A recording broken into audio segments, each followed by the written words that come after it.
Hello students, this is Piyush Sharma. Welcome to all of you in precision classes.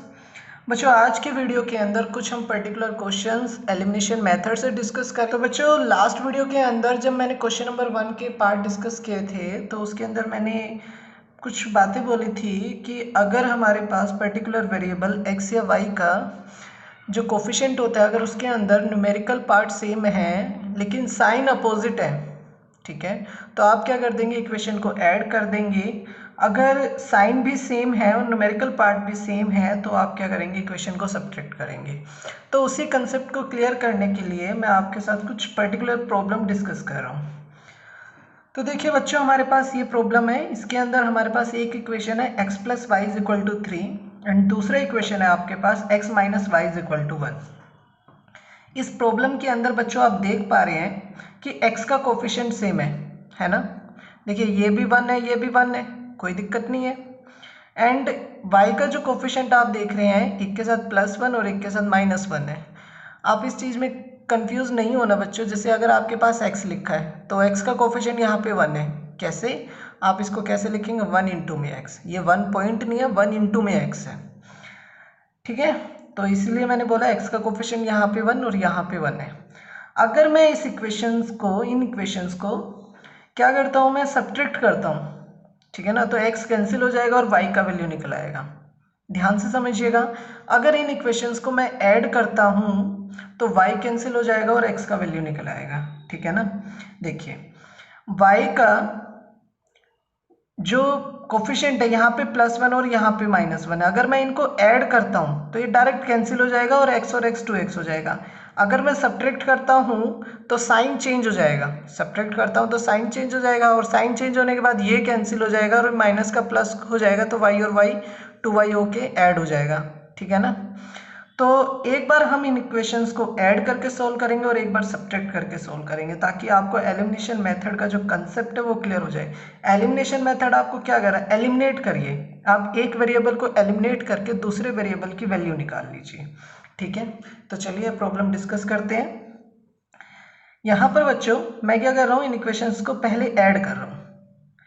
ये बात समझिएगा, आप ऐड तब करेंगे जब आपके पास कोफिशिएंट के अंदर न्यूमेरिकल पार्ट सेम है लेकिन साइन अपोजिट है। फॉर एग्जांपल मान लीजिए एक बार 5y है और एक बार क्या आपके पास माइनस में 5y, तो आप ऐड करेंगे।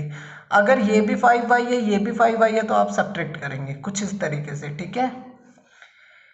यहाँ पर अब हम क्या कर रहे हैं, इन इक्वेशंस को ऐड कर रहे हैं। अब ऐड करेंगे तो y से y कैंसिल, x और x कितना हो गया बच्चों, 2x, 3 और 1 4, x का वैल्यू कितना आएगा आपके पास, 4/2 2। सिंपल। अब x का जो ये वैल्यू निकला आप किसी एक इक्वेशन के अंदर पुट कर दीजिए। मैंने एक इक्वेशन लिखा x plus Y is equal to 3। देखिए बच्चों, यहाँ पे x का वैल्यू हम 2 रख रहे हैं। ये वाला इक्वेशन लिया हमने, x का वैल्यू 2 रखा, plus Y is equal to 3, ये वाला इक्वेशन लिया है। अब 2 इधर आगे माइनस का हो जाएगा, 3 माइनस 2 1, तो y का वैल्यू कितना निकल के आ गया, 1। x is equal to 2 and y is equal to 1। अब इसी प्रॉब्लम को मैं कैसे करूँगा, इन इक्वेशंस को सब्ट्रैक्ट करके। तो यहाँ पे कर रहे हैं हम, मैंने दोनों इक्वेशन लिखा, x plus Y is equal to 3 and x minus में y इज इक्वल टू 1।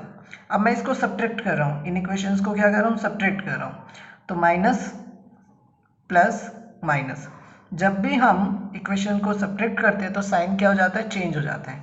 तो अब देखिए, x से x कैंसिल, y और y ऐड हो गए, कितना आ गया यहाँ पे, अब प्लस y माना जाएगा ना, तो y और y कितना हो गया, 2y।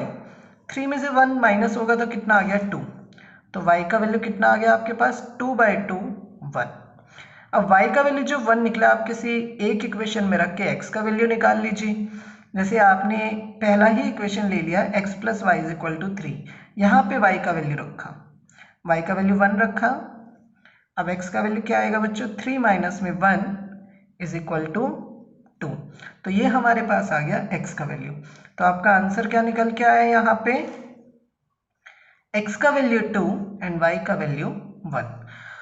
तो ये हमारा एलिमिनेशन का जो मैं आपको कंसेप्ट डिस्कस करना चाह रहा था कि आप इक्वेशंस को सब्ट्रैक्ट करके भी कर सकते हैं आप इक्वेशंस को ऐड करके भी कर सकते हैं। डिपेंड करता है कि आपका वेरिएबल का कोफिशिएंट कैसा है, इट मीन्स एक्स या वाई का जो कोफिशिएंट आप देख रहे हैं वो कैसा है। ठीक है, तो इसके बाद हम एक और प्रॉब्लम डिस्कस कर लेते हैं जिसके अंदर आप x या y का कोफिशिएंट सेम बनाएंगे किसी पर्टिकुलर फिक्स नंबर से मल्टीप्लाई करके। ठीक है, तो चलिए नेक्स्ट प्रॉब्लम करते हैं। देखिए बच्चों, अब हमारे पास ये वाला प्रॉब्लम है 2x plus 5y is equal to 12 and 4x plus 3y is equal to 10। अब इन इक्वेशंस के अंदर आपके ऊपर डिपेंड करता है कि आप x का कोफिशिएंट सेम बनाना चाहते हैं या फिर y का कोफिशिएंट सेम बनाना चाहते हैं। देखिए, x का कोफिशिएंट सेम बनाने के लिए आपको क्या करना पड़ेगा, फर्स्ट इक्वेशन को सिर्फ 2 से मल्टीप्लाई करना पड़ेगा, है ना। जब आप 2 से मल्टीप्लाई करेंगे तो 2 2 4 हो जाएगा। और अगर आप y का कोफिशिएंट सेम बनाते हैं तो यहाँ पर 5 है, यहाँ पे 3 है, तो 5 और 3 का आप एलसीएम लेंगे, 15 आ जाएगा। तो इस इक्वेशन को आप क्या करेंगे, 3 से मल्टीप्लाई करेंगे क्योंकि 3 5 15 होगा। इस इक्वेशन को 5 से मल्टीप्लाई करेंगे क्योंकि 5 से मल्टीप्लाई करके 5 3 15 होगा। तो ये दोनों ही केस मैं आपके साथ डिस्कस करूँगा। ठीक है, तो पहले मैं इस क्वेश्चन को कर रहा हूँ कैसे, x का कोफिशिएंट सेम बना के। तो ये मैंने माना फर्स्ट इक्वेशन और ये मैंने माना सेकेंड इक्वेशन। तो अब मैं क्या लिखूंगा, मल्टीप्लाई इक्वेशन फर्स्ट बाय 2, ठीक है ना, 2 से मल्टीप्लाई कर रहे हैं, and multiply second equation by 1, second equation by 1। Second equation को आप किससे मल्टीप्लाई कर रहे हैं, 1 से। देखिए, एक लिखने का ना तरीका होता है बच्चों, इसलिए मैंने यहाँ पे लिखा है कि सेकेंड इक्वेशन को हम मल्टीप्लाई कर रहे हैं 1 से। अगर आप एनसीईआरटी का एग्जाम्पल वगैरह देखते हैं तो कुछ इसी तरीके से लिखा हुआ है। तो एक प्रॉपर तरीका होता है लिखने का, इसलिए मैं इस तरीके से लिख के आपको बता रहा हूँ। ठीक है, तो 1 से मल्टीप्लाई करेंगे तो इक्वेशन सेम ही रहेगा, उससे कोई फर्क नहीं पड़ना है। तो जब भी आप किसी इक्वेशन के अंदर कोई चेंज नहीं कर रहे हैं तो आप उसको क्या लिख देंगे, 1 से मल्टीप्लाई कर रहे हैं। ठीक है, जब आप इस इक्वेशन को 2 से मल्टीप्लाई करते हैं तो आपके पास क्या आएगा, 4x 2 2 4x 2 5 10। तो यहाँ पे आया 10y, 2 इंटू में 12 24। इस इक्वेशन को तो 1 से मल्टीप्लाई कर रहे हैं, है ना, 1 से मल्टीप्लाई कर रहे हैं तो ये इक्वेशन क्या रहेगा, सेम रहेगा। मैंने 1 से क्यों मल्टीप्लाई किया है, क्योंकि इस इक्वेशन के अंदर मैं कोई चेंज नहीं चाहता हूँ, क्योंकि इस इक्वेशन को मैं 2 से मल्टीप्लाई कर रहा हूँ तो यहाँ पे 4 बन जा रहा है x का कोफिशिएंट, और यहाँ पे ऑलरेडी 4 है। अब 4x plus 3y is equal to 10। अब इन दोनों इक्वेशंस को हम क्या करेंगे, सोल्व करेंगे। इस इक्वेशन को मैं थर्ड मान लेता हूँ और इस इक्वेशन को मैं मान लेता हूँ 4। ओके, अब हम इन इक्वेशंस को सब्ट्रैक्ट करेंगे। देखिए, यहाँ पे x का कोफिशिएंट सेम है और साइन भी सेम है।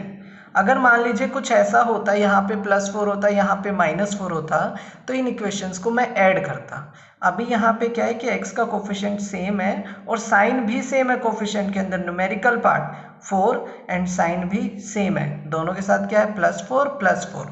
अब मैं इन इक्वेशंस को क्या कर रहा हूँ, सब्ट्रैक्ट कर रहा हूँ। जब हम इन इक्वेशंस को सब्ट्रैक्ट कर रहे हैं तो 4x से 4x कैंसिल हो जाना है और 10y में से 3y माइनस होगा तो यहाँ पे क्या आएगा, 7y। 24 में से बच्चों 10 माइनस होगा तो यहाँ पे कितना आएगा, 14। y का वैल्यू आपके पास क्या निकल के आ रहा है, 14/7 2। y का वैल्यू 2 निकल के आता है। अब आप क्या करेंगे, जो ये y का वैल्यू निकल के आया आप किसी एक इक्वेशन में रखिए और x का वैल्यू कैलकुलेट कर लीजिए। तब आप क्या लिखेंगे, put y is equal to 2 in equation first. मैं फर्स्ट में रख रहा हूँ, कोई कंपलसरी नहीं है कि आप इक्वेशन फर्स्ट में ही रखेंगे। आप इक्वेशन सेकंड में भी अगर y का वैल्यू 2 रखते हैं और x का वैल्यू निकालते हैं तो सेम निकल के आना है।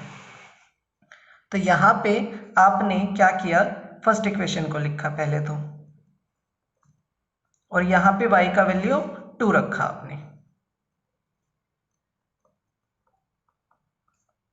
2x 5 2 10 is equal to 12, 2x is equal to 12 minus में 10, 12 में से 10 माइनस हुआ तो बच्चों कितना आ गया यहाँ पे 2, 2x is equal to 2, x का वैल्यू कितना आया 2/2 1। तो आपके पास बच्चों आंसर आ रहा है x का value 1 and y is equal to 2। बच्चों ये प्रॉब्लम मैंने किया है x का कोफिशिएंट सेम बना के। इसी प्रॉब्लम को अब मैं कैसे डिस्कस करूंगा y का कोफिशिएंट सेम बना के, ठीक है।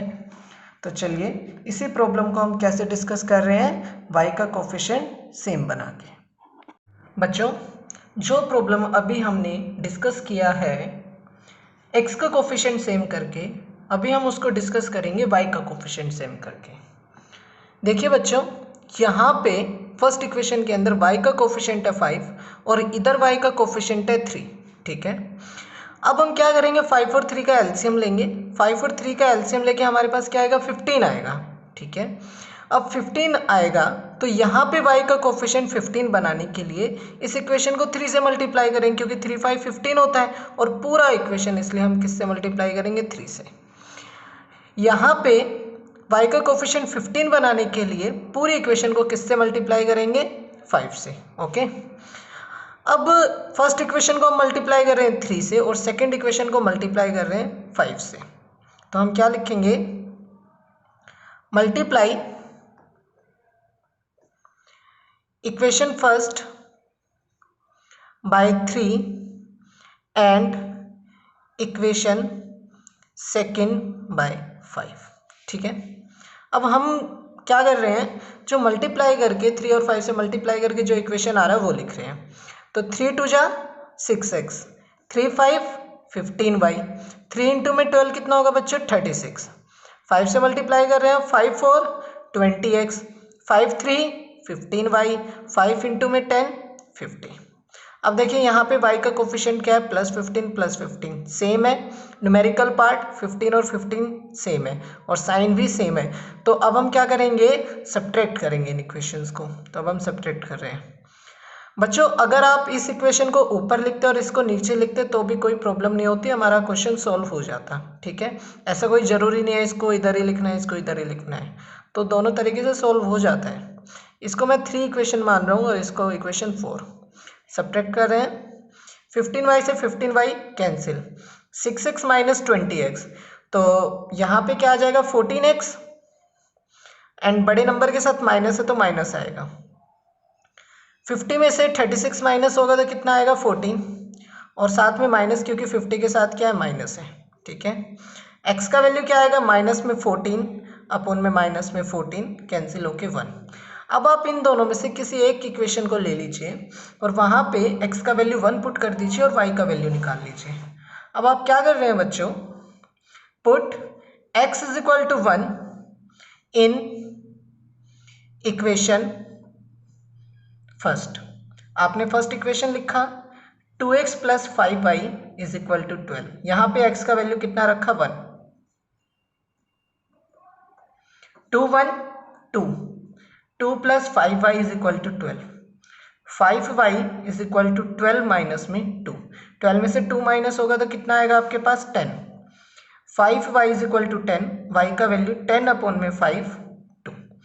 तो आपका आंसर क्या आया बच्चों x का वैल्यू 1 एंड y का वैल्यू 2। तो ये प्रॉब्लम हमने दोनों तरीके से डिस्कस कर लिया, x का कोफिशिएंट भी सेम करके और y का कोफिशिएंट भी सेम करके। आई होप आपको एलिमिनेशन मेथड अच्छे से समझ आ गया होगा बच्चों। नेक्स्ट वीडियो के अंदर हम एक्सरसाइज 3.4 को कंप्लीट करेंगे। आपको मेरा वीडियो अच्छा लगा हो तो वीडियो को लाइक कीजिए, शेयर कीजिए और मेरे चैनल को सब्सक्राइब कीजिए ताकि आपको आने वाली हर वीडियो के बारे में अपडेट मिलता रहे। Thank you so much.